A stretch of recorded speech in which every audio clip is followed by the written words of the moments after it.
Thank you, Honorable Vice Chairman, sir. My compliments. It's your maiden day.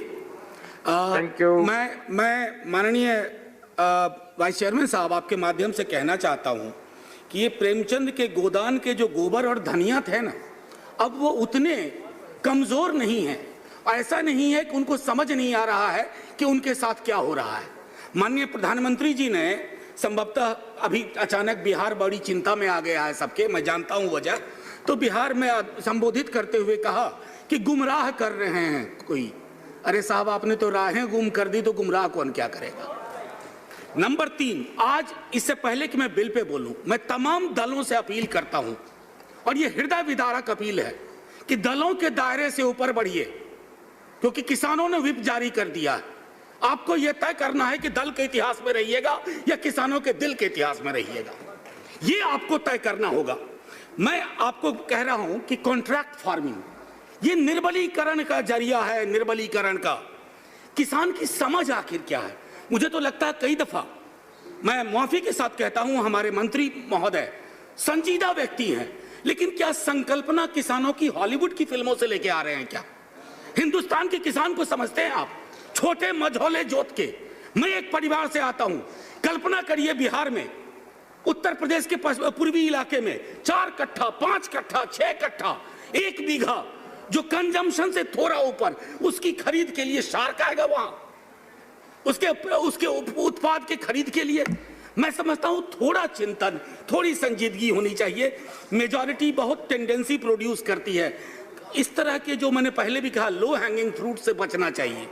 APMC में corruption के issues है, मैं मानता हूं, लेकिन ऐसा तो आप नहीं कर सकते हैं ना कि आप you throw the baby with the bath water. Shanta Kumar committee ने आपसे पहले कहा था, उसके कुछ सुझाव थे। अब शांता कुमार जी तो विपक्ष के नहीं थे, आपकी पार्टी के हैं, उनको सुन लेते। अच्छा, जमाखोरों, बिचौलियों को खत्म करना चाहते हैं, तो आपके, जो मैं बिल का अध्ययन करता हूं, तो आप रोहू कतला को हटा करके शार्क को ला रहे हैं। कमाल कर रहे हैं साहब, कमाल कर रहे हैं। हमारा अनुभव यह भी बताता है कि कॉन्ट्रैक्ट फार्मिंग मूलतः कैश क्रॉप्स के इर्द गिर्द घूमता है। वैसे ही फसलों का क्या होगा, खाद्य की फसलों का क्या होगा, उस पर आपका नजरिया मैं समझता हूं। मैं जैसे बिहार को लेकर के कह सकता हूं, आपकी एमएसपी निर्धारित है मक्के के लिए कुछ, सर 700 रुपए नीचे में खरीद होती है, क्योंकि किसान की संकल्पना करनी होगी। 5 कट्ठा जमीन है मेरे पास, मैंने प्याज उपजाया है, प्याज को निपटा करके अगली फसल लगाऊंगा। सर, कल मैं आपके माध्यम से कहना चाहता हूं कि किसान के बारे में उसकी संपूर्णता में सोचिए, वो किसान आपसे क्या चाह रहा है। और एक चीज मैं और भी कहना चाहूंगा कि आपके तमाम बिल्स और एक्ट्स में देख रहा हूं बीते दिनों में, आप सहकारी संघवाद कहते हो रेडियो टेलीविजन पर, और अहंकारी संघवाद के हिसाब से काम करते हो, राज्यों के दायरे में घुसते जा रहे हैं। तो मैं तो अपील करूंगा, एक झटके में राज्यों को खत्म कर दीजिए, न रहेगा बांस, न बजेगी बांसुरी। और आखिरी टिप्पणी करने से पहले माननीय, मैं आपके माध्यम से ये भी कहना चाहता हूं, आज भारत का किसान आपकी ओर देख रहा है, सदन की ओर देख रहा है। मैं बार बार दोहराऊंगा कि भारत का किसान आज ये अपेक्षा कर रहा है कि आप क्या करने जा रहे हैं। ऐसा ना हो कि वो ईस्ट इंडिया कंपनी टाइप हालात हो जाएं। हम धीरे धीरे वैसे भी पूंजी की गिरफ्त में जा रहे हैं। मैं जानता हूं पूंजी कुछ लोगों को बहुत आराम देती है, लेकिन कुछ को तो आराम देती है सर, बाकी की जिंदगी में कोहराम मचा देती है।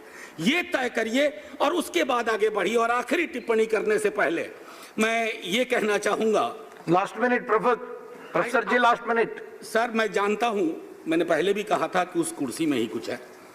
सर, एक चीज जो मैं आखिरी टिप्पणी से पहले करना चाहूंगा कि जब आप मझौले छोटी जोत के किसान को देखते हैं, तो आप कह रहे हैं कि हम डबल करेंगे इनकम। सर, कहां, कब्र में लिटा करके इनकम उसके ऊपर लगा दोगे? वो बचेगा ही नहीं, वो उसके खात्मे की इबारत आप लिख रहे हैं। आज मैं कहना चाहता हूं कि सदन अगर ये बिल पास करता है तो आप ऑबिचुअरी लिख रहे हैं इंडियन फार्मिंग कम्युनिटी की, भारतीय किसानों की। लेकिन हाँ, जो मैंने पहले कहा कि किसानों ने व्हिप जारी कर दिया है, सर, ये कहानी हरियाणा पंजाब तक नहीं रहेगी, ये बिहार तक ये जाएगी, क्योंकि ये नहीं हो सकता। मैं तो मानता हूं भाजपा के भी हमारे मित्र, वो भी एक बार सोचे क्या करने आप जा रहे हैं? और आखिरी सर, Thank you. बस सर, इकबाल कह गए थे, बस जय हिंद बोलना दीजिए ना, कि जिस खेत से दहका को मयस्सर न हो रोजी, उस खेत के हर खोसा गंदुम को जला दो। जय हिंद, जय किसान।